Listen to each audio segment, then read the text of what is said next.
and good morning to all our participants from Germany. Welcome everybody to Training Made in Germany and to our today's online event, VET on the Move, webinar series session 2. The topic is NEP 2020, the game changer for Indo-German collaboration in vocational education and training. I'm very happy that we had a successful session 1 on 24th September, and we are very happy to welcome you all today for the second session. As you all know, I'm Arunachalam Karthikeyan, head of iMOVE representation in India.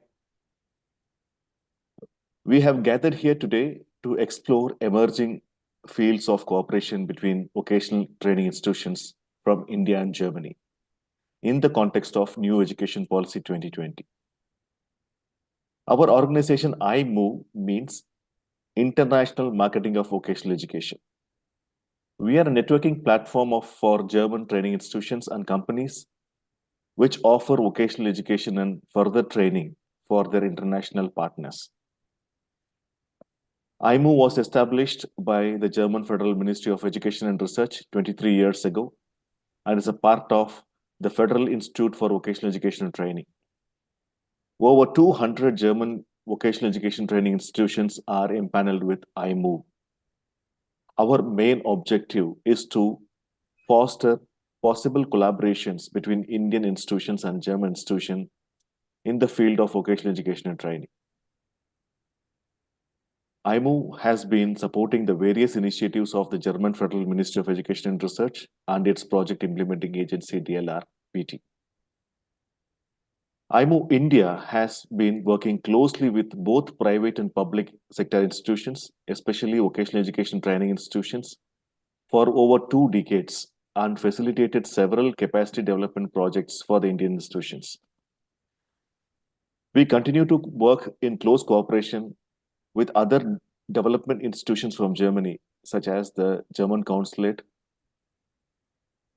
in various cities, Indo-German Chamber of Commerce, German International Cooperation, GIZ, and several German industries in India to facilitate vocational education training requirements.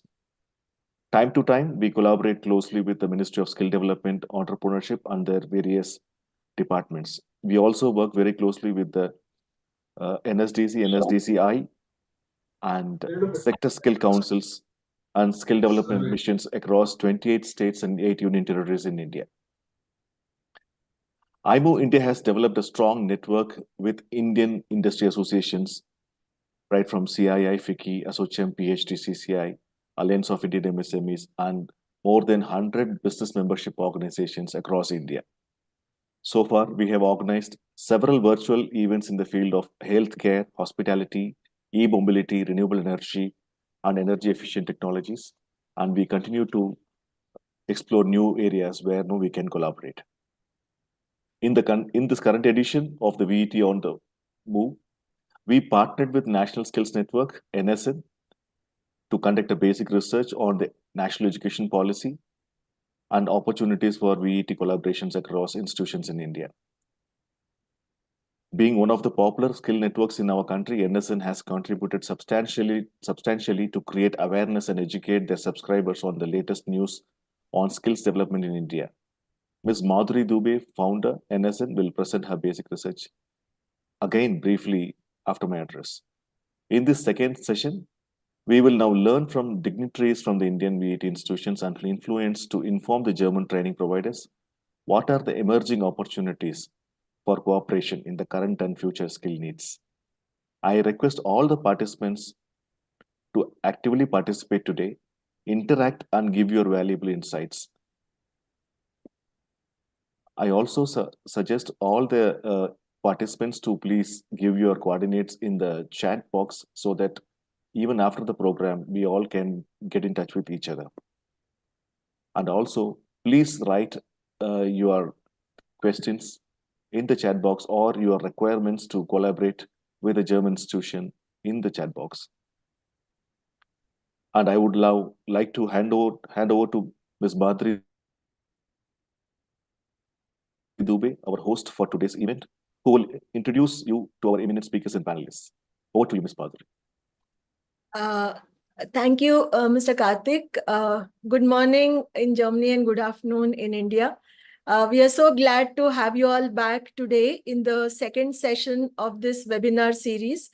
As Mr. Karthik has just introduced the webinar and also conveyed the significance of the webinar and the timing, I would like to add few points from the perspective of the National Education Policy 2020, which was launched 4 years ago. And since then, in India, we have had a lot of momentum towards implementing this policy, because it is for the first time in the country, in the history of the country, that we are talking about mainstreaming vocational education, TVET, or you call it by any name, work integrated learning, or even applied education. There are so many ways to call this, and as we call it, skill development. And there are many initiatives which have been coming up from the government of India, as Mr. Karthik has just mentioned.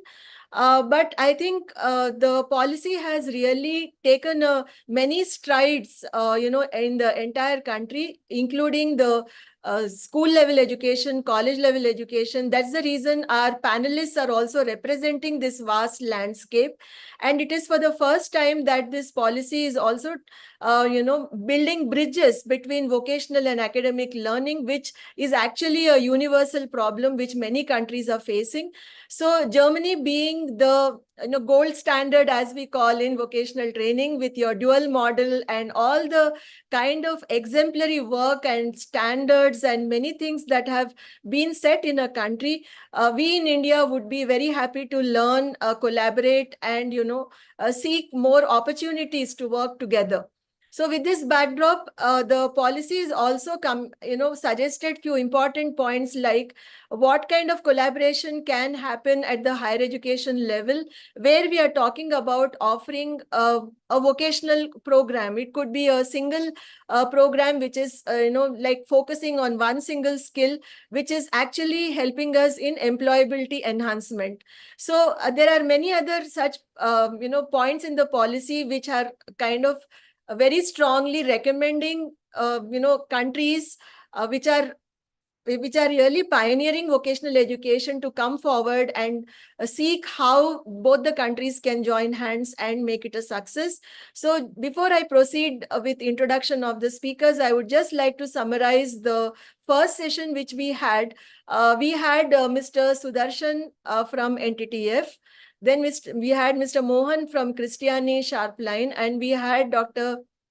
Siddharth Chaturvedi from Scope Global University and ISECT. Each of them was representing one specific area of technical training and vocational education. And I think the point was coming out very clear that NEP 2020 has created a lot of new opportunities, which are so new that we are yet to understand how to make it a success and implement. One of them being the National Credit Framework. And in today's webinar, we have another expert who's going to talk about it. So with this, let me go ahead and introduce the panelists today. So we have with us today, Mr. KVL Narsimham, who is representing GIZ IGGSP project. Actually, Mr. Mohammad Badran was supposed to be the panelist, but since he's not keeping well, he has nominated Mr. KVL Narsimham. Sir, we are very glad to have you today in this session. Mr. Narsimham will be talking about the IGGSP program, which is implemented by GIZ, and focusing on green skills and sustainability skills. And as we know, GIZ is a globally active service provider and partner in the field of international cooperation for sustainable development and international education work. So welcome to this webinar. Then we have Mr. Harish Nachnani, who's the head didactic Festo India Limited. So another leader from the world of vocational education and training, Mr. Harish Nachnani has spent more than 25 years in this field, and also he has been leading many initiatives from the didactic department at Festo India, which is responsible for learning, training, and also providing industrial equipment, as we know, Festo being one of the global leaders. So, and the latest technology which is being used in vocational education and training in many institutions. And Mr. Nachnani is also a supporter of World Skills competition, and he has played a very crucial role in the skilling ecosystem over the years. And he's also been a very big skills evangelist that we have known for a long time. Then we have Mr. Pravesh Dudani, who is the founder chancellor of Medhavi Skills University. And Mr. Pravesh Dudani is a distinguished alumnus from IIT Kharagpur and Stanford University. And he, being one of the champions of higher education and vocational, I would say vocationalizing higher education or making it apprenticeship based or skill based in India with Medhavi Skills University. He has been doing pioneering work through the university, and he's also advisor to NSDC. And there are many accomplishments to his credit, and he's been receiving several awards and honored for many initiatives that he has taken for youth employability, social impact, and individual philanthropy. So welcome to this webinar, all three of you, the panelists. I would like to get started by asking Mr. KVL Narasimham. So I would also like to just mention the kind of time frame we are working in for this webinar. The first part of the webinar will be for 20 minutes. So each speaker can have about 6 minutes. So we can get started with Mr. KVL Narasimham from GIZ. So, sir, maybe you can tell us about the project itself. What is IGGSP project about green skills, and how is it going to make a huge difference in India? And what are the potential fields of collaboration and cooperation with German institutions under green skills curriculum development, training of trainers, or capacity building? So these are few areas which you can talk about. So over to you. Yeah, good afternoon, Dr. Madhuri. Good afternoon to all the participants. I think I am audible, but I have some constant problems with the bandwidth and the internet today. But anyway, I think my presentation is visible. So I'll go with this small presentation. What exactly is the Indo-German Green Skills Program? IGVET. Yeah. So we started working on a skill development program, which was called IGVET, Indo-German Vocational Education and Training. And we implemented this project across some 8 clusters, we can see, for about 8 years. So the main focus of this IGVET program was to inculcate the dual system of education, dual system of vocational education, particularly into the Indian clusters, and support our partner ministry, MSDE, in some schemes and pilot projects, and also to populate and popularize the apprentice scheme, and basically work-based learning, etc. These concepts of successful German models. So just to give a glimpse of what we did in that project these are the figures I'm not going to talk about. But yes, we have done capacity building, we have done TOTs at a large, and then we basically work with a lot of industries and industry associations at the clusters where we work. Basically, that is the strength of the project, what I can say, the collaborations. These collaborations has resulted in whatever the numbers I've shown in the previous slide. Just I'll show it once again. Some direct training, and then a lot of capacity building we have done for the TOTs. So after working 8 years, now we came with 2 demand-driven points. One is that there is a lot of demand for the green skills that is emerging. And in IGVET also, we worked a bit on the green skills like electrical mobility, EVs. And then the second area where we found that a lot of scope is there is in the solar, that is photovoltaic. So EV and PV emerged as two sectors in the green skills to work upon. And also equally important is the gender equality. So yes, in India, we all know that the female workforce participation is very low. It has to catch up. And that is on the demand side. Supply side, if you see, if you take the industrial training institutes where these people constitute most of the employment opportunities there the intake is somewhere, the figures do vary between 6 to 14%, but still it is low. Women particularly are limited to their stereotyping roles of undertaking the vocational training. So we want to address these two demand-driven issues like gender equality and green skills. So that is how we conceived a project called the Indo-German Green Skills Program. We are now, working, negotiating with our discussions are going on with our political partner MSDE in the implementation, during the implementation of this particular project. And one more important issue that really gathers important is that mobility, international mobility part of it. So this also adds into this Indo-German Green Skills Program. So quickly, I'll just explain what exactly is this program is all about. And remind me if I'm crossing my time. Actually, if you see, this is a gender continuum project. Basically, we talk about GZ2. GZ2 means we do have specific targets for gender equality into this program. And then if you talk about this entire program, this has 3 outputs. And these 3 outputs really concentrate on some structures where the changes are to be made or changes are to be addressed in order to increase the women's participation into vocational skilling through various actors and stakeholders of the ecosystem. So to talk about this little bit detail of these outputs, the output 1 is the range of gender equitable education and training programs for selected green occupations we have to improve. So basically, we have to add on, some courses or modify some, the existing programs in order to accommodate the skills that are really required to address this output number 1.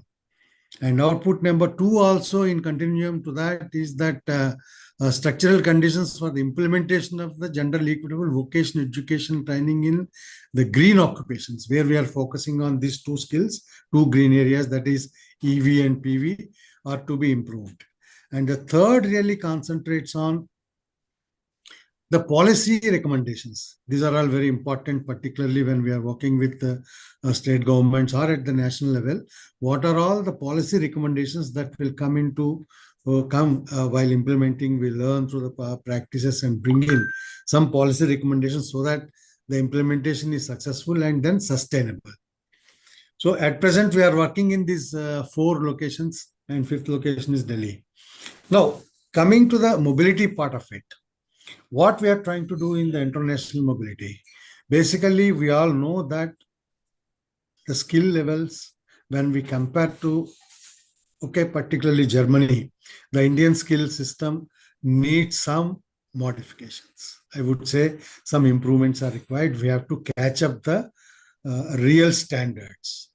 So this is one attempt what we are trying to do with our, discussing with our partner ministry, MSDE, is that how we can really interface into this skill gap. What is really required for the people to go to Germany and work there. And a lot of German companies are ready to employ the Indian skilled people. But it is very difficult at this stage. Of course, the language I'm not talking about. Language is, of course, a part of it. And a lot of solutions are also available. But what is important is the basic technical skills that are really required to go there and work, because we have a different system of vocational education here, whereas Germany adopts a different, little different thing. So to bridge that difference and then really increase the standards in terms of curriculum, in terms of practices, or in terms of practical orientation. So we are in the discussions with our partner ministry, MSDE. So this project we started very recently from July onwards. So still the negotiations are there with our political partner MSDE, and then soon we'll be coming out with a roadmap, particularly in the green skills upgradation with gender parity, and also in the international mobility part, where we can really address the curriculum issues or raising the standards, so that the people, those who are imparted the skills training here, will have a smooth transition in working overseas. Yes. This is what briefly about this project. Yeah. So thank you, sir, for sharing a high-level overview about the project. And for the audience, in case you wish to know more, you can always, send the questions through chat. And after hearing about this new project, which is coming up, from GIZ and focusing on the green skills, as Mr. Narsimham was just talking about, let us get a very different perspective about the possibilities of Indo-German collaboration. I would request Mr. Pravesh Dudani to tell us a bit more about, NEP 2020, because he's been vociferously, I would say, supporting the policy and also interpreting it for all of us to understand how the credit framework, works. So I would request you to tell us more about the qualifications that we are talking about in India. Is there a way to align them with international qualifications from Germany? And what would be the top industry sectors for exploring sustainable and mutually beneficial collaboration in higher education between the two countries? Yeah. Right. First of all, am I audible? Am I audible, Madhuri? Just a second. Just a second. Can we stop sharing the screen? Yeah, please stop sharing the screen. Yeah. Please get started. Great. First of all, thank you, Madhuri ji, for inviting me to this webinar. And very good afternoon, good morning to all the dignitaries present here and all the attendees. So let me, before answering to the questions, Madhuri ji, what you've asked, let me also give a context behind, where the national education policy and national credit framework in a very high level, where currently it stands. And then I will connect it to the relevance and significance and the implementation to the international dynamics. So currently, the NEP, National Education Policy, was launched in 2020, and then we saw the National Credit Framework, a very strong enabling framework, which was notified by all the regulatory bodies.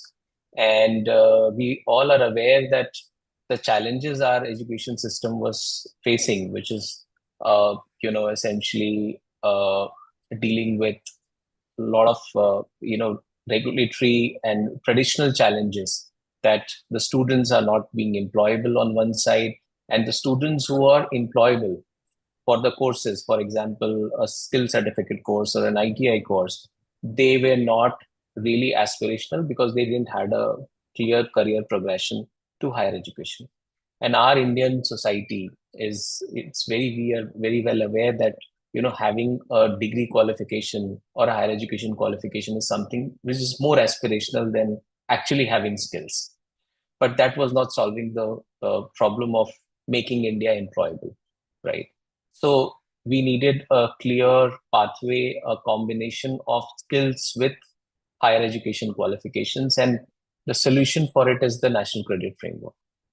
Now, this is a framework which essentially makes the education very flexible, very relevant, and the onus is being shifted from regulatory bodies to now the educational institutions to use the national credit framework and make the curriculum in a way that is more industry relevant, closer to industry, or industries can be part of the entire curriculum delivery through integrating on-the-job training, apprenticeships, internships, online learning, or various different ways of learning which can be included into the curriculum. Now, earlier it was not possible. So through the new national credit framework, the entire standard operating procedures have been notified.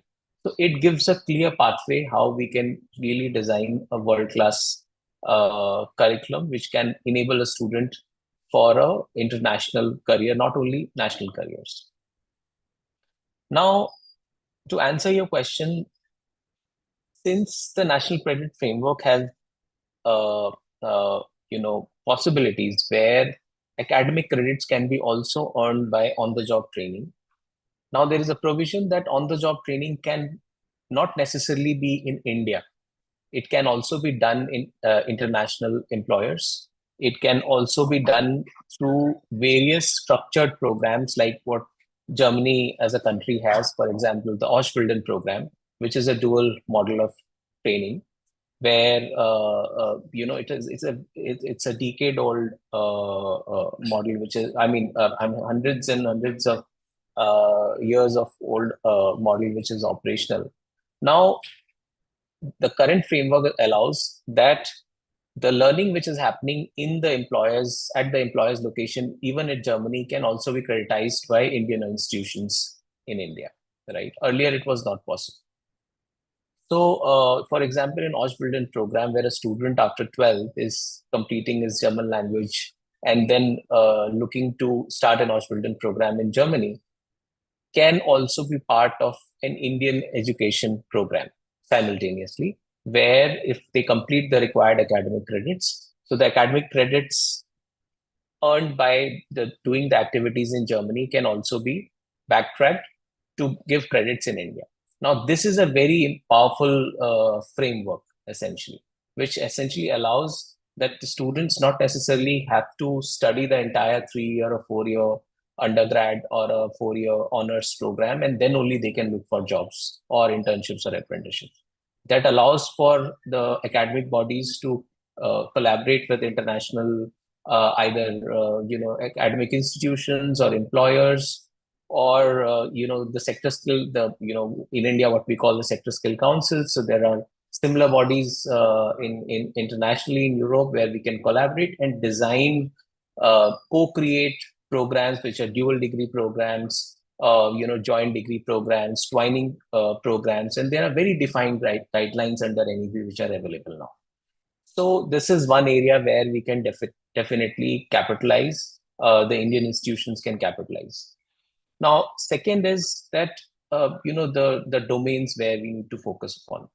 I think there are two areas. One is definitely service-based sectors, which is one of the largest sector is the healthcare sector. Paramedical healthcare, nursing is a sector where we clearly see that not only, in the entire Europe, Australia, there is a dearth of trained manpower in the healthcare sector, and in India, there we have manpower. It's only just imparting the right skill set and making sure that the language competency is there. Then our youth are ready to migrate, ready to travel, right? So this is one area we definitely see healthcare, and the other is the technical domains, which is, for example, electrician or plumbers or carpenters or automotive technicians. So overall, this is an area where there is a huge talent pipeline India has, and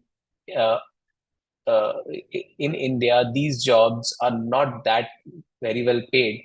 What kind of leverage our students can get overseas? So there is a clear pipeline of students who are getting trained in completing the language competencies, and they have the requisite skill sets, and they're looking forward to migrate to these European countries, and especially Germany, where definitely because of the enabling framework, some G2G agreements, and opening up such kind of programs, which is like an Ausbildung program, which is a dual mode of training, which has been opened up by German government recently for foreign nationals, Indian nationals who can opt for such programs. So these are the basic ideas, Madhuriji, and I can also deep dive into any specific area you would want me to. Sure.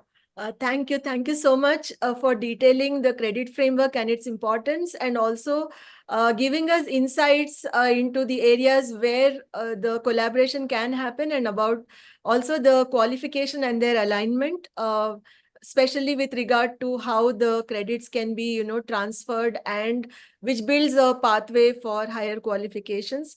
Thank you. We'll come back to you in the second half.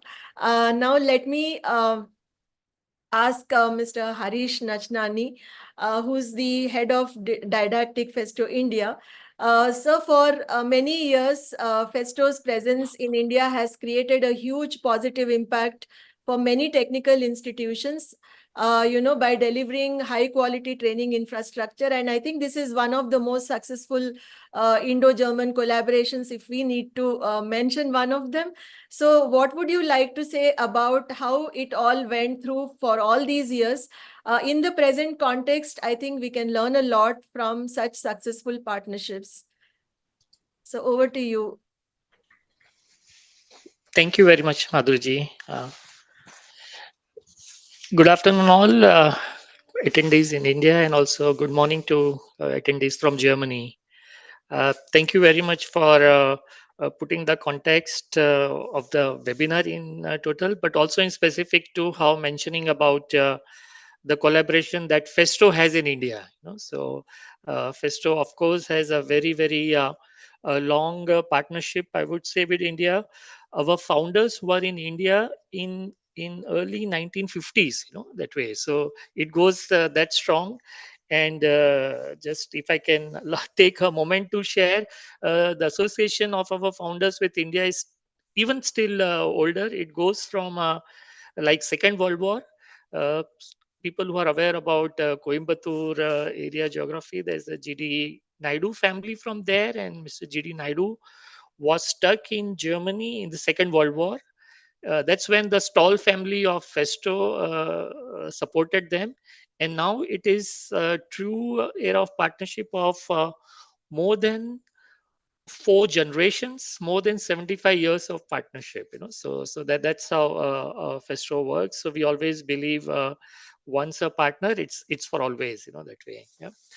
And Festo as a company in India also started quite early in 1963. In 1986, it was a 100% subsidiary.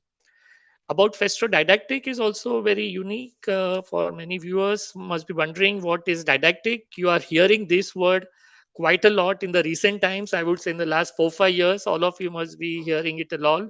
But our founders set up a company, Festo Didactic, in 1965. And didactic is a Greek word for learning. So we have been supporting learning and training solutions worldwide since 1965. And the association with India also goes very long. We have had institutes like the Indo-Danish tool rooms or Indo-German tool rooms, who from 1970s, 80s, that we have been supporting them in terms of their skilling initiatives in India. Yeah.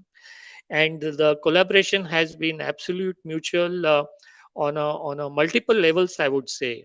So on one side, of course, Festo is known for didactic, is known for the training equipment, but in India, but more than the training equipment, we take pride in the training content that we have. How we really motivate the trainers, how we make the trainers comfortable to deliver the technical training is what we take more pride in. So that is one major aspect of collaborations we have had with multiple institutes, from vocational educations to higher educations. I can say from ITIs to IITs.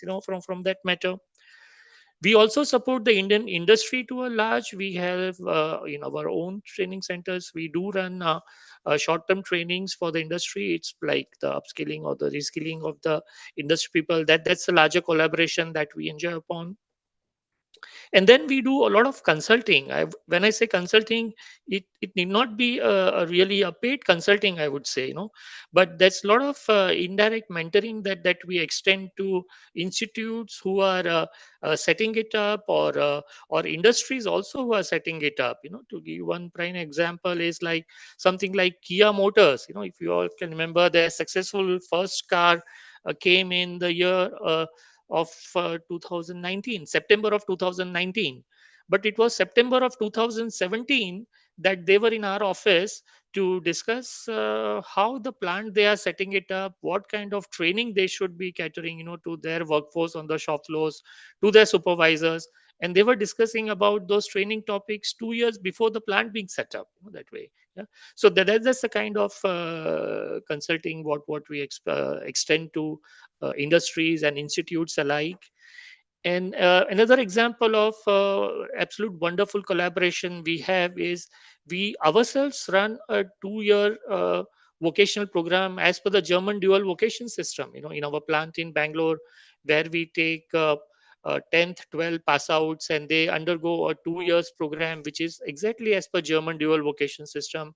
We also work with NTTF on that program, so that's another collaboration to show how an Indian and German partner can work together in terms of delivery, in terms of setting up the standards, in terms of assessment and other aspects. So there's a lot of collaboration that is happening through Festo and Festo Didactic in India. Yeah. And of course we try to do this, and of course the outcome has to be how we are having an impact on the participants, how we are having impact on the trainers, as I said earlier, how we are able to motivate the trainers, that's most important, how we are able to get the trainees get trained on the industry oriented setup. The components that they use in the training room are the ones they would be using onto the shop floor. So that's what we feel to drive the impact about.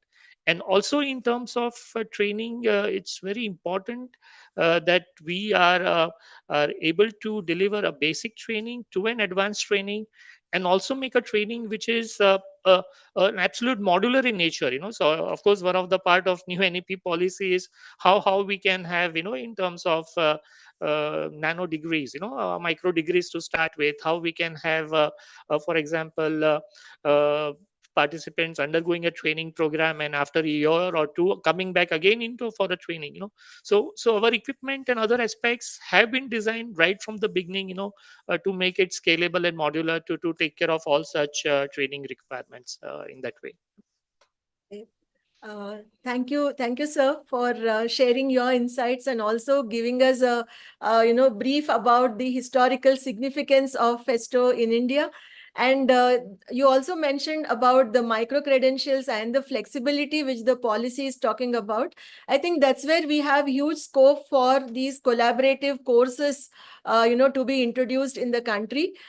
So before we move to the next part of this webinar, I would just like to summarize few important points which we just heard from our panelists, starting with the importance of green skills, which is becoming one of the most, most valuable kind of a course and curriculum across the country, not only in India, but in many other countries. So I think we see a lot of scope for collaboration in green skills. And also, in terms of the policy, as Mr. Pravesh Dudani was talking about, the credit framework and the already existing programs that are there in India can be really enhanced with new collaborative kind of assignments that we can explore. And with micro credentials, of course, there is also going to be a huge new thing that will come up where we are able to map with quick qualifications, which need not be a complete longish kind of a program. So with this, I would request Mr. Karthik to give us a brief about the next part of this webinar before we move ahead. So over to you, Mr. Karthik. Thank you, Madhuriji, and thank you to panelists for your kind presentation and address. And some of the key points, as Madhuriji has already mentioned, are coming to the fore is that the various green skills fields where we need a lot of support from the German vocational education training providers, because there is a huge need that we train enough teachers and train enough trainers in our country. Because we are talking about a lot of huge projects about production of huge quantities of green hydrogen and renewable energy and so on. So iMOVE, as a network of more than 200 German vocational education institutions, we can definitely offer our support to any Indian institution who are looking for support from Germany in terms of curriculum, in terms of train the trainers, in terms of cooperation on assessments, examination, and in fact, even for the joint certification from the German institutions. And the other areas where I would like to know focus is that how this NEP has already penetrated into the minds of the school children here. If any of the panelists can also throw more light on it. For example, like in Germany, the vocational education is exposed to at a very young age when the students are studying in the school. And they were taken to various institutions, they were exposed, then they are given opportunity to do something on their hands in various fields. And when they complete the schooling, they are more or less clear that which career or profession they are supposed to invest into. That is the idea behind the NEP also. See, for example, the idea of introducing these vocational courses in the schools is basically to expose our children in the central schools at least, is that they should know the career prospects and they should identify what gives them happiness if they try different areas. And so I would like to ask the experts here in the panel. Even I will open this forum for all the participants also. How we can, as a society, help, for example, all the schools in our geographies, in our training institution, in our geographies, to help them to know more, learn more about the vocational skills, the prospects of getting into hands-on training, and how this will help them to become a professional in that particular field, or in fact help them to get into entrepreneurship. In my experience, limited experience with Germany, I always saw most of the CEOs, all huge corporations, the CEOs, the founders, they started their career as a vocational education students. Including, I was told that the former chancellor, who did her vocational education to start with, and then she rose to the chancellor level in her life. So that is the foundation of vocational education. So how we can help the schools in our vicinity, where we can bring the students and expose them to various vocations, so that they also know that even these fields have more opportunities for them to excel, and also to one day they can also become an entrepreneur. Because the country like India, we need our students to create their own path. Yeah, they have to get into vocational education. They have to work in a corporation for some time, and then they should become entrepreneurs. That should be the idea. That is what is it's all about. We are talking about the Viksit Bharat or Atmanirbhar Bharat. That is where we are going towards. So I would request our panelists to focus on these areas in your own experiences, and also you can tell us what are your ideas for future in the next session. Yeah, thank you, Mr. Karthik. So I would request Mr. Narsimham to get started. And here, as just to add a couple of points to what Mr. Karthik was saying, yeah, from the school level, we also hear about Composite Skill Lab, which is another initiative which is mandatory. So the aspect of lab is very important, and also the aspirational value of skilling, I think, is attached to that. So please tell us more from this point of view and give us examples if you can. That would be really very helpful for all of us. So let's get started with Mr. Narasimhan. Yes, sure, madam, sure. We are talking about a 360-degree shift of the Indian education system to the German education system. The aspiration is good. I mean, we have to dream. We have to dream and dream big. Somewhere the start has to happen, but that is not very easy. That is what our experience is. Say, for example, for last 8 years, we are working with a vocational, ITIs. They are the basic, institutions where they supply about say 60 to 70% of the blue collar jobs to Indian labor market. So there are 2 points. I mean, I want to cut short and give us with our experience with IGVET and other projects is that if a girl or a boy wants to enter into the vocational system at the school level or even at the 10th pass level, the main important influencer is the parental part of it. Still, in Indian system or Indian culture, at that age, the influence of parents is very high. So let us start convincing the parents or opening a dialogue with the parents, make them understand what exactly the advantage of the vocational education and the skill-based learning. So from there, we have to start at the community level. That is point number 1. And then point number 2, the industry also should come 2 steps forward and participate at the base level educational schools rather than ITS or even going to schools. They should come to schools and organize awareness programs. What are the avenues available? What are all this, this vocational system is all about? What they are going to get. It is not always the banking or the IT. It is there in our minds in the Indian system. So not only the white collar, what exactly is the contribution of these vocational trades to the economy? So these type of awareness programs and education at the school level is required from the industry also. And third is like say development organizations like us or TVET schools or TVET, TVET institutions or TVET, what I can say, organizing bodies like you. You should also organize as many as workshops or as many as awareness campaigns. That is what is required. So with that only the mobilization will start and the understanding will increase. Basically, what exactly is the value system into it? No, if you ask a 10th class student, even I'm talking about, go to the 10th class schools and ask them, they may be good, they may be scoring 80%, 90%. But are they really aware what exactly happens after the 10th? What exactly is the AA in the skilling? What exactly AA in the plumbing? What exactly AA in the electrical trade? No, they don't.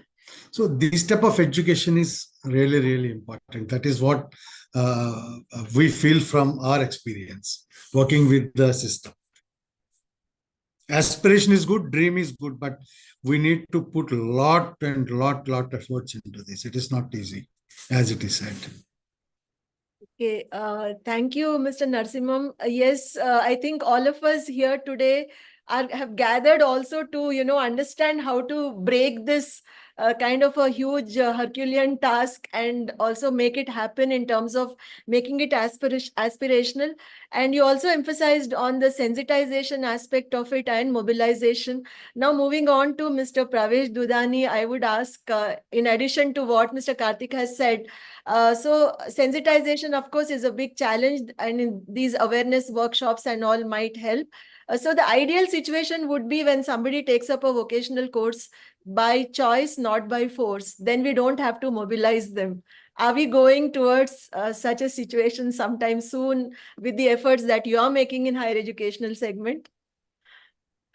Right. So, Madhuji, my take is that it is now not a choice. It is something we have to do. I mean, given the Indian demographic dividend, if we are not, reducing the gap between the so-called people who work by their heads and people who work by their hands, right? If we are not reducing the divide between our heads and hands, so that will be a big problem going forward. So I think uh, you know uh, focusing on making sure that the awareness, more and more exposure to our school students, as Arunji was mentioning, it's extremely critical. Now, our school students are more used to acquiring, or even the parents are more used to making sure that the grade cards look good, in the basic competencies, maths, English, sciences, and it's more knowledge and theory. But what about the vocations which exist? What about the careers, different diverse set of careers which exist, and how we can give more and more exposure? Now, under the NEP and NCRF, some few good things have happened, that there are very good government schemes like vocationalization of our secondary and senior secondary schools. So, Samagra Shiksha scheme, under which vocational trainers are being deployed under all the government or government aided schools, where one vocational course is being selected and the students pursue that particular vocational course under the NSQF, the National Skills Qualification Framework course, and they get assessed and they get a skill competency certificate. Now, the same has been introduced by CBSE, that all the schools have to adopt vocational courses, skill-based courses, and preferably the NSQF aligned course, because it's a industry standardized curriculum. Now, for any schools, for any school boards or schools, chain of schools who want to add few subjects around skill-based courses, it has become not that difficult. There are frameworks available. Like you said very rightly, that it's an age of micro credentials and nano credentials and small topics, small certifications, which is available online. There are various MOOCs available.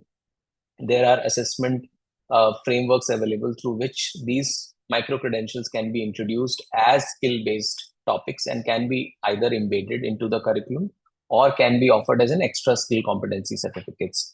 So, and this is not only schools, this is actually applicable for higher education as well, because of the National Credit Framework allows that embedding of skill competencies into the higher education framework.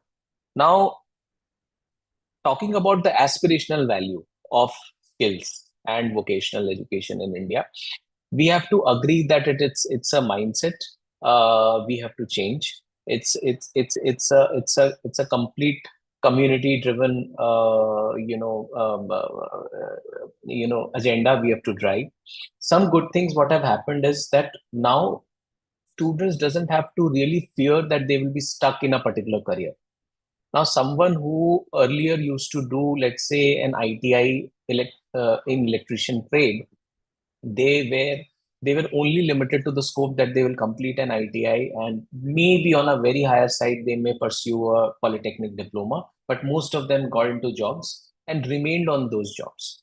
Now, the senior level technician jobs were always reserved for maybe an engineering graduate or a technical diploma pass out after they're doing their apprenticeships, and they had to climb higher. Now, the problem in our industry mindset, what happened is that they always preferred students with higher qualifications, need not be very high quality skills, right? So that divide is slowly going out, because now horizontal mobility and vertical mobility, these frameworks have been clearly notified. For example, an ITI student can get into engineering trade. Not necessarily they have to go with the first diploma, or then they may look for higher education. They can get into a normal graduation also. A student who is doing a skill-based program for, let's say, from National Skill Development Corporation or any other skill-based organization, they can earn academic credits, and those academic credits can be part of their higher education program. They can get exemption for entire 1 year of their first year or second year, provided the curriculum matches.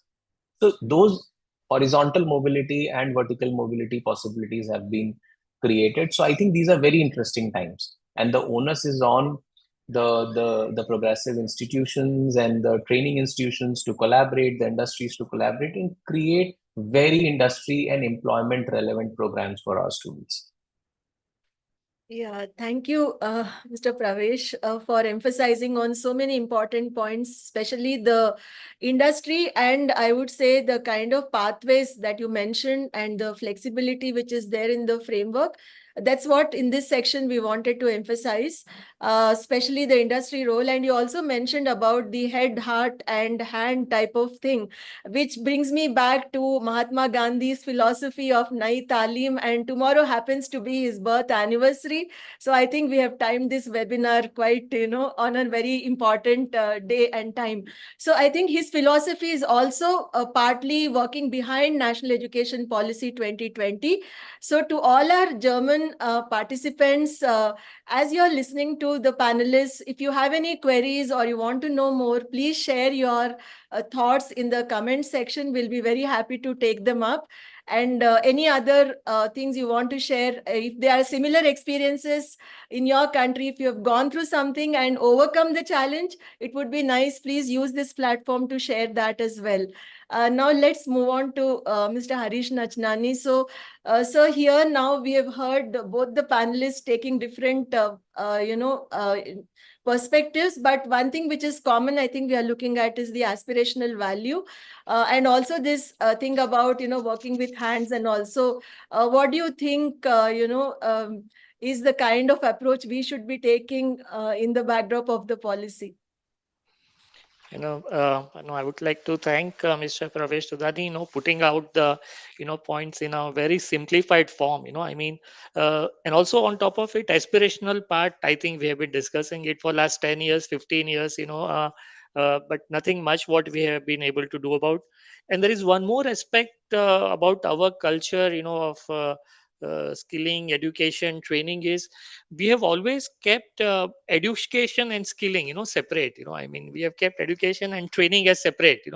Right from earlier times it was like, you go to university for education, and then when you join an industry, you start with your training. So that has been our culture, and that is not what we have been able to overcome. And and the thing is, the times are changing. We say COVID was an eye opener, but yes, not only COVID. Post COVID it is digitization. So we talk of digitization in terms of new trainings, UPI, and other aspect. But if I can take a moment, how it is affecting us, because the businesses are changing. The factory lines are changing. Each one of us wants a new mobile design. Maybe uh, earlier we were talking of 6 months, 9 months for a new mobile to come out. Now we are talking of 6 months for a new Bajaj a vehicle to come up. So how the business transformation is changing, it's getting more into servicification. Maybe the tire companies tomorrow may not sell the tire. They will just, we need to pay them for the amount of kilometers that we run. So business is changing. There's a lot of social transformation happening. Of course we don't have a problem of aging society, but we do have a to say so, a surplus of qualified manpower that is, has a lot of aspirations to work across the globe. So the social part is changing, from that perspective. We are talking of green jobs, we are talking of sustainability, we are talking of gender diversity. These are getting, core into of everything. That's changing. And on top of that, we have the new technologies. We talk of AI driven things into almost everything, that way. Yeah. And then how we in manufacturing, everybody just talks about industry 4.0. So these all topics we need to understand are not the destination. These all are how we can affect the process. So I think in India in general we always say we are very good in setting up the ideas, and implementation is always the challenge. I think in today's time the idea is that how we can focus more on the implementation. That would be the real core. And few of the things that can happen, uh, like the Indo-German collaboration itself, as you mentioned, we need to see how Indian institutes and the German institutes working together. We have GIZ working since many years into the country, into different kind of social or technological topics, and how making the collaboration effectively work in our country. That becomes very important. And of course, we cannot replicate what is in Germany into India. So we definitely need to adapt ourselves. Uh, we talk of why the German dual vocation system, since many years we have not been able to replicate it so successfully here. It's the part blame is also to be with the industry, because one of the most important aspect of the German education system is the very tight working between the industry and the institutes. I mean, we talk of internships in India, the apprenticeship to be compulsory from government, but again partly industry again, because to blame or not to blame would be secondary, but we need to see people industries, people on the shop floor who have to take participants are under apprenticeship or under the dual vocation training. Are they trained to take care of the apprenticeship? Are they trained to take care of dual vocation apprentices? So it's as I said, more than a mindset, uh, which definitely will take more time, but the implementation part of how we can break it down into small nuggets, which is important. And this is also from Festo Didactic what we do now, seeing that with the changing times, what all changes we need to bring. We spoke about the nano degrees earlier. uh, we see a lot of things like there has to be a digital learning aspect has to be included much more. A digital platform is required, in terms of training and other delivery part of it. Simulation training, which is not replacing the hands-on training, but how we bring it into the education system, to see that with digitalization, with simulation, how we can make on one side uh, resources more effectively used, but also the changing dynamic of the students, to get them more excited. Why are they only excited to the IT industry? I mean, I see a lot of indirect mentoring happening many times, but how we can tell them that the manufacturing is no longer the grease old, what we have it in our mindset. There's a lot of IT inside the shop floor also. So how we can excite students with the right kind of tools, with the right kind of softwares for training, with the well trained trainers, to do it. And these are the ideas for collaboration, which can really work and drive the partnership much better that way. Yeah, thank you, Mr. Nachnani. Coming from a person, a senior person like you from the industry, I think this is really very valuable for all of us, especially the way you emphasize the role of the industry to make it successful. There's a long way to go, I think, to achieve that. Now, before we proceed with the questions from the audience, I would request the audience to come up with whatever questions they wish to ask. I think we have one or two of them already. So, Mr. Karthik, would you want to intervene here and probably summarize and tell us a bit more about, how to link all the thoughts that we heard just now and all the insights that we came to know about? Yeah, thank you, panelists, and thank you, Madhuriji.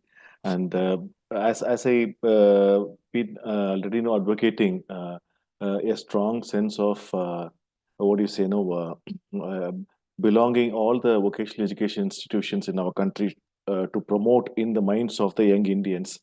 Uh, yes, definitely. No, we have to work at different levels. The one level, as our panelists indicated, that even though we need to uh, uh, uh, engage the parents in our society to encourage young students to get into vocational education, and that is one. And another area also, one of our participants, esteemed participants, also has mentioned in the chat.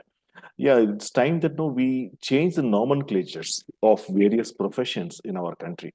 See, we are not supposed to know. He has already mentioned that no, don't call it as a skill or a vocational. instead of start talking about technical and professional courses that will enable more interest to the younger generation in our country, to get into the vocational education and training. And yeah, but there are various initiatives. A lot of projects has been already landmark projects has been sponsored by Germany to India, and we have been doing this for the last so many decades. For example, as uh, Harish has already mentioned, the GIZ has been working in India and has uh, fully developed a lot of vocational education institutions across the country. In fact, all the German tool rooms were sponsored by the bilateral projects, and GIZ installed all these German tool rooms. Today, we are still talking about it. And the entire MSME sector is so grateful for this kind of support provided by the German technical cooperation. And they are also now still going further in new areas like green skills and so on. And they're also now focusing on sustainability development and all. There is a great scope for cooperations to motivate our country, because since our country is almost 150 crore population, 1.5 billion, and uh, which is multifold than any other country in the Europe. So that is a scale we have to talk about. We are a combination of 28 states and 8 union territories. This means we have a huge diversity. Every state operates in a different way. They can decide what they want, and so many state governments, so many policies, and everybody is now focusing on the developing youth. This is the opportunity for the German organizations. I would like to present uh, all the Ministry of Skill Development at the federal level and all the state level. We have the skill development missions. They have a lot of schemes to promote vocational education and skills. And as Pravesh has already mentioned, we are also preparing our young Indians to cater to the world skill requirements also, especially in the areas of healthcare, hospitality. I think Medhavi Skills is already doing quite a good job in terms of training people, giving them language training, and preparing them for the European markets. And similarly, a lot of organizations, for example, Harish talked about the GTT, GD Naidu contribution to our skill development in our country. The GTTI, which is run by Dr. Rajkumar, is already preparing young Indians for the Indian requirements, and many of them, after gaining some experience, they've gone abroad. They've gone and settled in Germany. So there are landmark cooperations have happened. In fact, GTTI has collaborated with GD Weiler for a long time, and we know that the Bosch Institute is also now working meticulously and now replicating what's happening in Germany and India. And we have the Volkswagen Institute, we have Siemens Center of Excellence, we have Cross and Beckert in Chandigarh. So there are landmark projects which are helping the both Indian and German industry.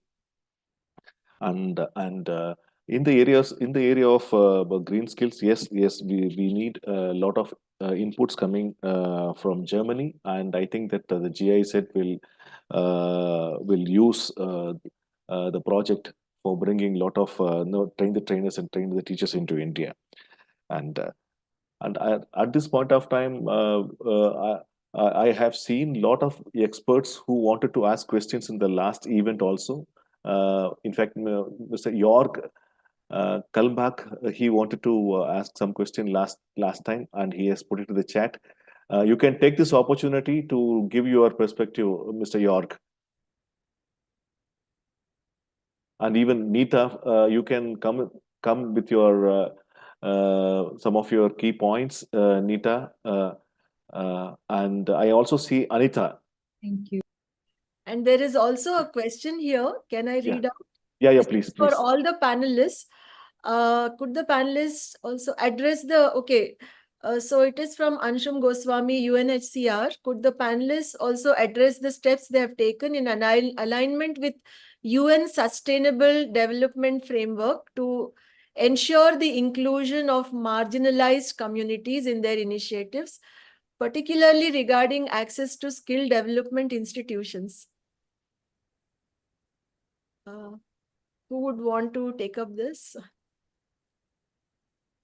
Yeah, I'll answer first. Basically, please. this IG, shall I?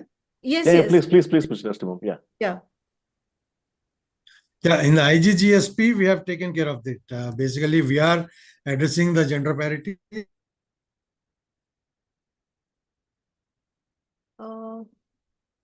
So you're not audible. I think there's a network problem. Hello. And marginalized communities too.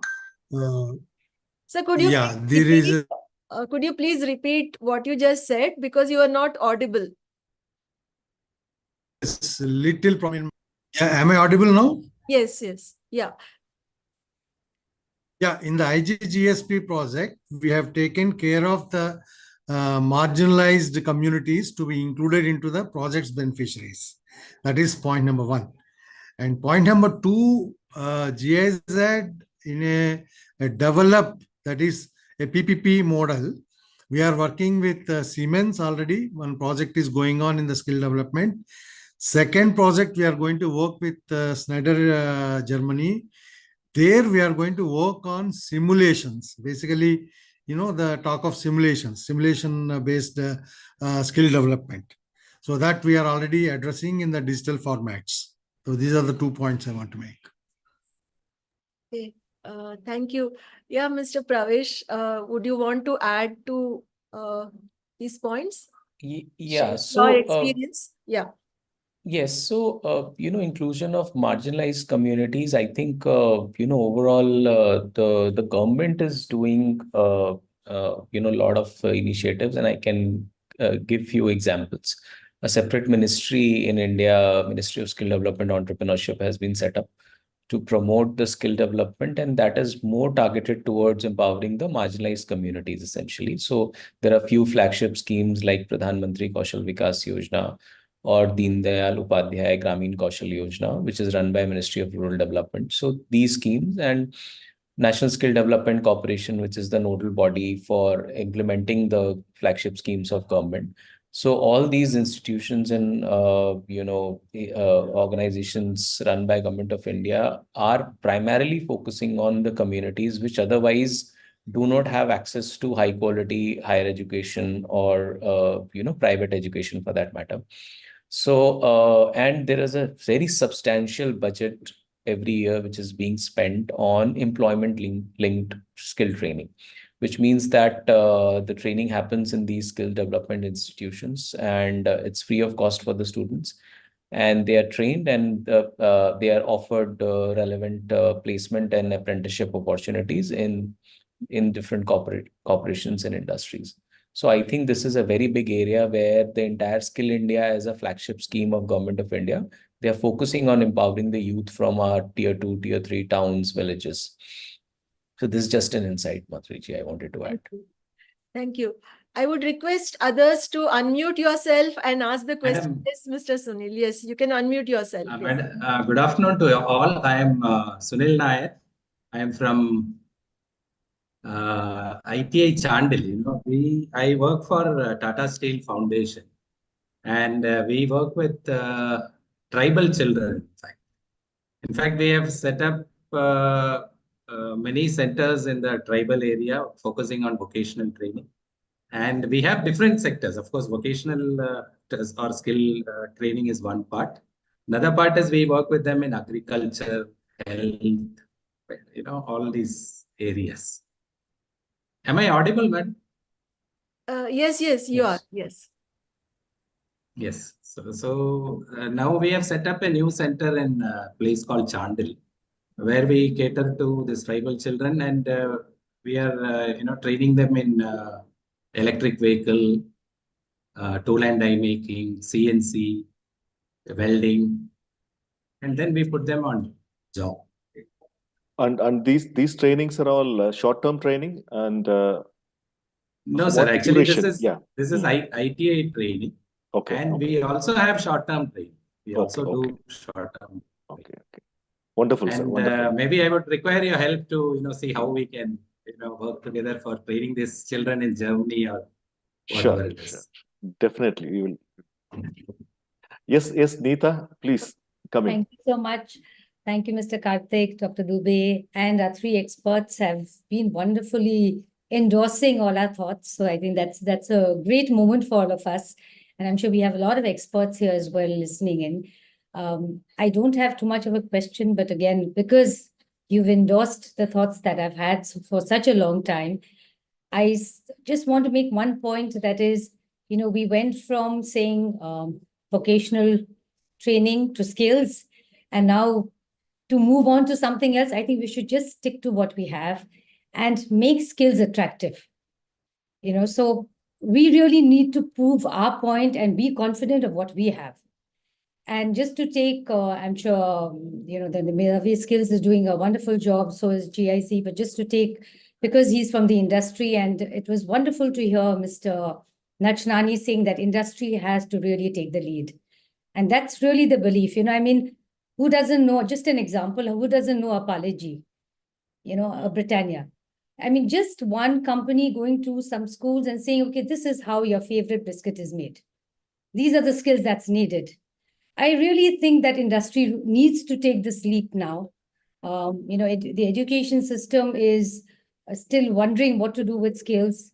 The higher education maybe has made an effort now, but industry has to come forward. And for every industry body or industry representative here, please start thinking about it. And I'd like to take a minute more, please, because yesterday I was in a conference and my heart broke when a very senior person at the podium said, we do a lot of sustainability. We are looking at green scales. We are looking at ways of, getting bamboo material and stuff.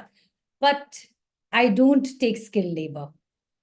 So that's the fate of our industry still. And, offline conversation, I'm having it in a forum because I think it has pained me the whole night. I've been wondering, whether I should write an article on it. I should do a podcast on it because I don't believe industries at this stage still.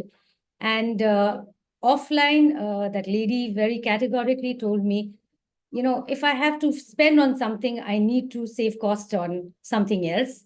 And I get labor, which is not trained and ready to be trained. So I think that's the way I make up for it. So I think I had to, tell her that, that's the long-term sustainability you're not looking at. And that's the, I think most short investment that you can have when you take in the trained people that we are producing for you in the country. The government is making an effort. The industry is, of course, the private sector is making an effort. So I think, again, sensitization, awareness, as much as we do in a country like India is not enough. So Dr. Dubey, Mr. Karthik, and all our experts, thank you so much for endorsing our thoughts. And once again, I'd like to bring to you that for this very reason that Mr. Nashtani mentioned, we are getting Didact India and Didact Skills on one platform this time, the next year. So we'd like everyone to please also share your thoughts, because we'd like to make that platform, a credible one, a relevant platform for each of you here. So we are open to it, and you'll hear from it, I guess, from Mr. Karthik and Dr. Dubey later. But thank you so much for this opportunity, and really thank everybody for being in the skill space and making an effort to make skills attractive as well. Thank you. Thank you, Neeta. Can we have more questions from our colleagues from Germany? Do you have any questions? Listening to all our panelists today. There is a comment, Mr. Narendra Parmar. Would you want to convey your thoughts? We can see your comment here. Yes. Yes, sorry, I had to Yes, unmute sir. for a second. Yes. Yeah. No, it's quite interesting listening to everything that all the panelists have said, and about hands-on skills training. Yeah. As for us, as a supplier for educational equipment, we believe that it should be hands-on training always. shouldn't be just theory, looking in the calculating in the books. So we provide sort of a skills availability for everyone. So we are trying to cover everything that has been said today in the last session about electrical vehicles, green technology. These are the areas we provide, and we also do a training program. So if that's something anybody is interested in, please do get in contact with us. Thank you, Narendraji.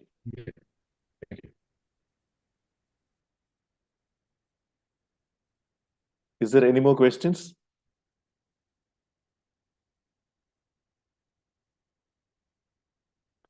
Madhuriji, you're muted. Okay, sorry.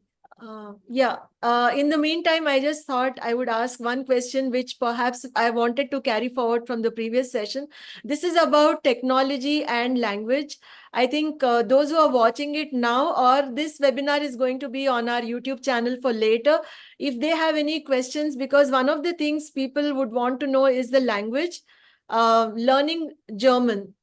Okay, and how technology can be used here. Are there more programs where people can learn the language at their ease? Because we often see that in most of these collaborative endeavors, sometimes language becomes a barrier. So maybe Mr. Pravesh or any of the panelists, if you would want to share something, it would be really helpful for our audience.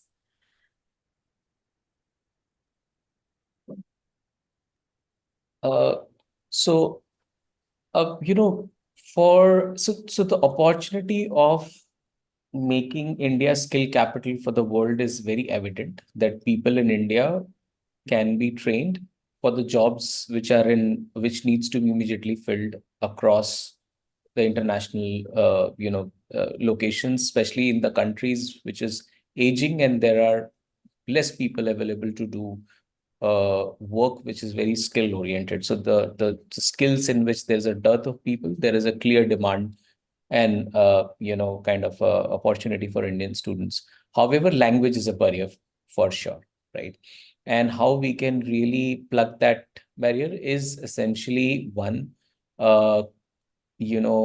introducing language as a competency, as a skill in our curriculums, in the school curriculums and in the higher education curriculums. There is a lot of initiatives, there's a lot of push which is happening, because I consider language as a more of a skill. It's not knowledge. I mean, it's a hard skill.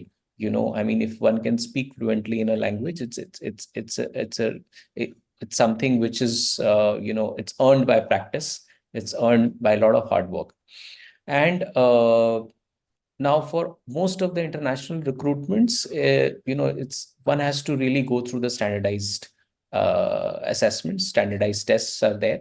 For example, in German, one has to clear the B1, B2, and the A1 levels, and there are various. It's a progressive assessments.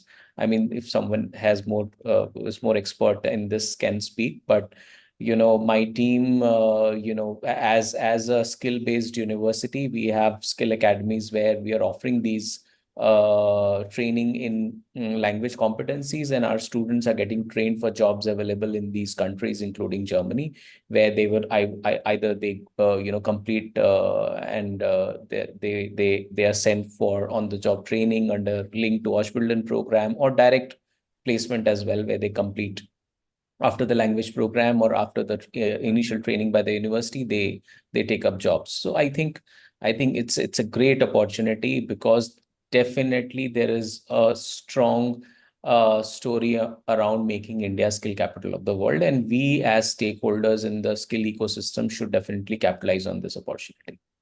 Thank you. Other panelists, would you want to add to this language part of the discussion? Any other points you wish to add?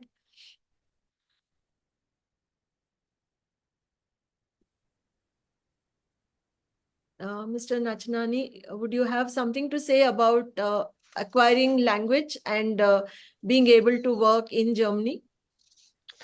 Yeah, I mean, if somebody is looking to work in Germany, of course, language becomes definitely a most the important aspect, other than the domain skill that the candidate would have. And this necessity, I mean, it's a cultural necessity, and that needs to be filled up. And how is again the process, as I said earlier, I mean, to what level it can be done in India, and and of course, before going itself, a certain level of qualification has to be definitely cleared. And but again, then language becomes, I would say, also a parallel skill. I mean, his being successful would be from his domain skill, because he is migrating to a specific country requiring a specific skill.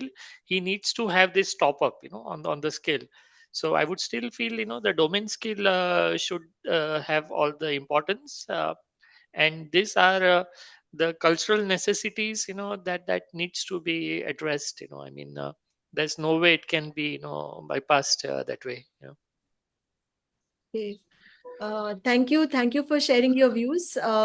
Yeah, among the audience, is there anyone with any question or observation that you wish to share? Please unmute yourself and you can talk directly. Hi, Madhuriji. Hi, Karthik. Hi. Thank you so much for the invitation. And again, both the webinars have been amazing in terms of learning. I have one, like with respect to what Pravesh sir was sharing with, regarding various government-led programs. That's understandable, but I also wanted to understand it from a, like a private sector perspective, whether these private sector universities are willing or have something within their curriculum or within their structure to promote learning within these marginalized communities first. And secondly, with respect to when we are talking specifically about the skills learning and skills training, and when the language thing comes across.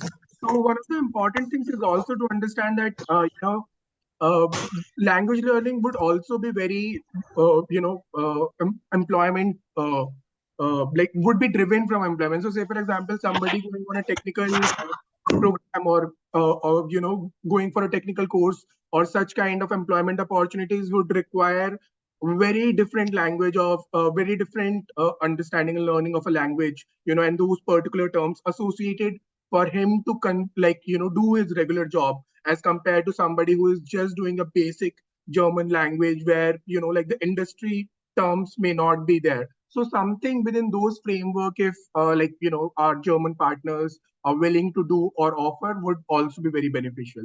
Thank you. Thank you, Anshu. Thank you. Yeah. Yeah. I Are there think any that more questions? I think Mr. Vishwanath Gopte, would you like to ask the question, sir? Mr. Vishwanath? Please share the contact email. Okay, okay, right. I think that we are now coming to an end of today's second session, and we are extremely happy that we have got very good content and good deliberations happening last two sessions. We will continue to host such more insightful sessions in the future also, and the objective of this session is just to educate all of us in the emerging opportunities where we can co-create partnerships between India and Germany, and the iMOVE and NSN. This is our objective to promote the vocational education skilling system in our country. And over to Madhuriji for your final words. Thank you, Mr. Karthik, and thank you so much for giving us an opportunity. As we as Team NSN have been very excited to work on this and work with you and your team. So we look forward to more opportunities. And to the panelists, a wholehearted big thank you to all of you for sparing your time and sharing your views. And I think this was very learningful, including the previous webinar. And these webinars are going to be available on NSN YouTube channel. The previous webinar, for some mysterious reason, has disappeared from our YouTube channel. And in case you are trying to access the link, it's not working. But very soon, we are going to put up the recording there. And this particular webinar also is available. Hopefully, it doesn't disappear. And these are things which we have to live with. But we always have the recordings.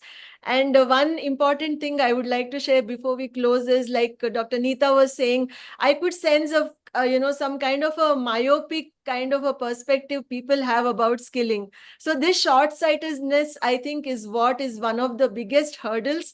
So I hope these conversations make us feel overcome that myopia which is there in us, or something like plucking the low-hanging fruit that we always look forward to. I think these are things which become hindrances for us to realize the long-term vision. And I think NEP 2020 is all about long-term vision. So it's not one day or 1 year, it will take years, but things will definitely happen. We just have to keep doing. Thank you so much, all of you, for attending. And thanks once again. So be connected with us. In case you have any queries, please write to us. We'll be very happy to provide information to you.